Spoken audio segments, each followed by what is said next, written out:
안녕하세요. 시니어를 위한 꼭 필요한 정보 백세톡톡입니다. 오는 9월 22일 월요일부터 10월 31일 금요일까지 2차 민생지원금 신청이 시작됩니다. 이번에 가장 주목할 점은 과연 누가 대상이 되고 누가 제외되는지입니다. 정부가 예고했던 상위 10% 기준이 이제 뚜렷하게 공개됐습니다.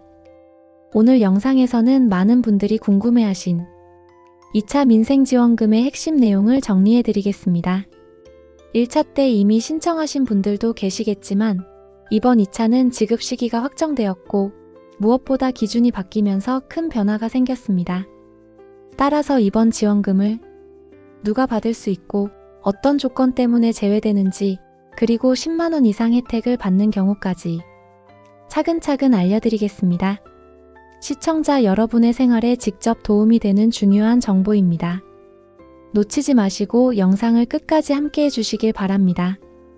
본격적으로 들어가기 전에 좋아요와 구독 그리고 알림 설정까지 한번 눌러주시면 큰 힘이 됩니다. 먼저 2차 민생회복 소비 쿠폰의 기본 내용부터 차근차근 말씀드리겠습니다. 이번 2차 민생지원금은 9월 22일 월요일부터 신청을 시작해 10월 31일 금요일까지 약 한 달여 동안 진행됩니다.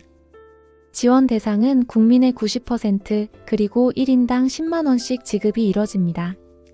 1차 때는 전 국민이 모두 지급 대상이었지만 하지만 이번 2차는 달라졌습니다. 상위 10%를 제외하고 지급하는 방식으로 바뀐 겁니다.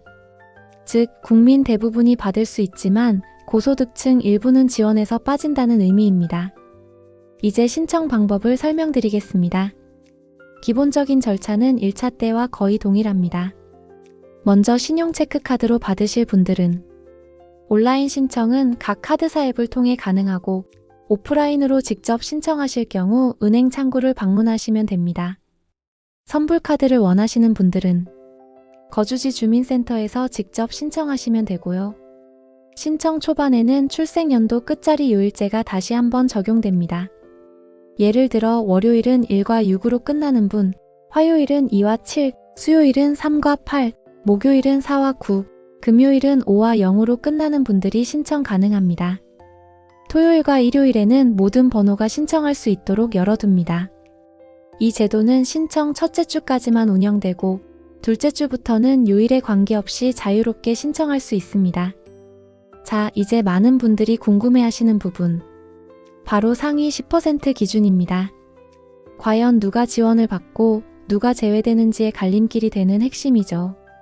아직 최종 확정은 아니지만 정부가 내놓은 안을 보면 기준 중위소득의 210%를 경계선으로 잡고 있습니다.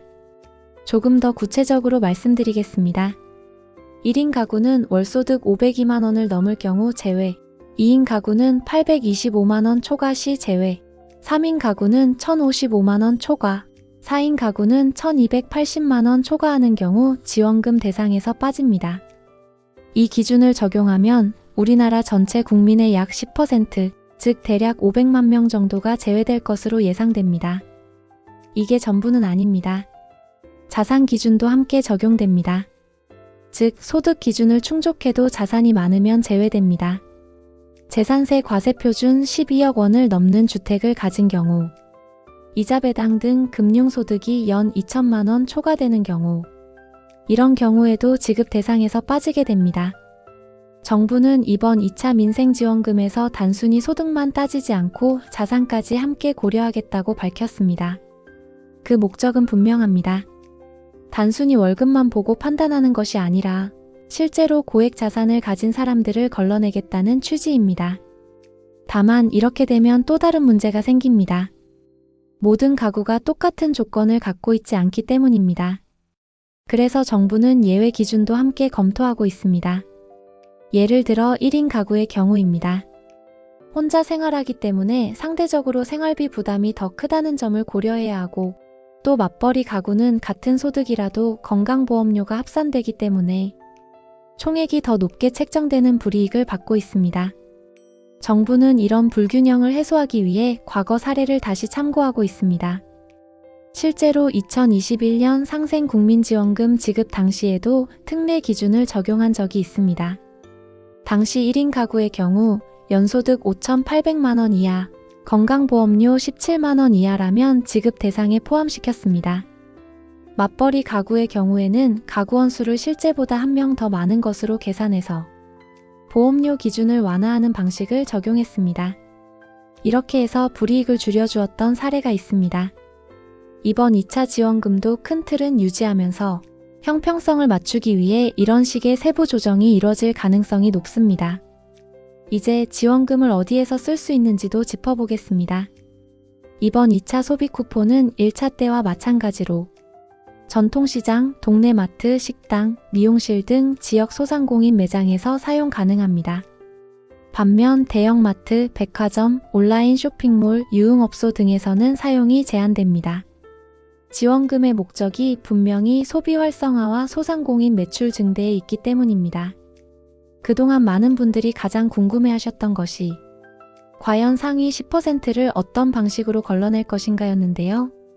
이제는 월소득 기준과 자산 기준이 함께 공개되면서 어느 정도 윤곽이 잡혔다고 할 수 있습니다. 그렇다면 최종 확정은 언제 내려질까요?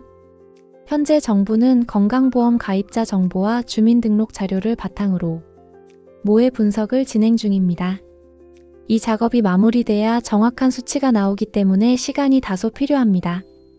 따라서 최종 확정 기준은 오는 9월 10일 공식 발표에서 확인할 수 있을 예정입니다. 오늘은 이렇게 2차 민생지원금의 지급 기준과 변경된 내용을 정리해드렸습니다. 백세톡톡은 앞으로도 정부 정책을 쉽게 정확하게 전해드리겠습니다. 구독과 좋아요도 부탁드립니다. 늘 건강하시고 오늘도 평안하세요.